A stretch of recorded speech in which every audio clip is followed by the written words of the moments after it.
Più di 250 persone hanno affollato l'inaugurazione ufficiale del Museo del Mare, ideato dal capitano Ferruccio Falconi al Lido di Venezia.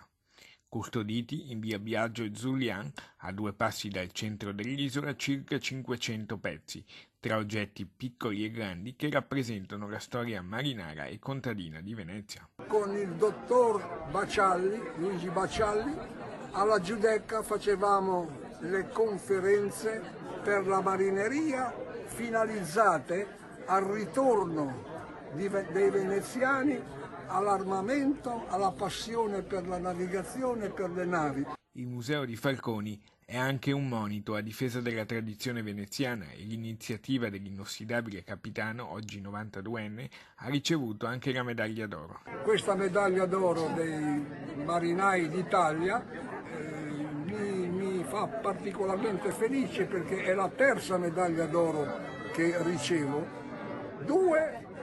una da Genova e una da Spezia, e medaglie date non dai politici ma dai marinai.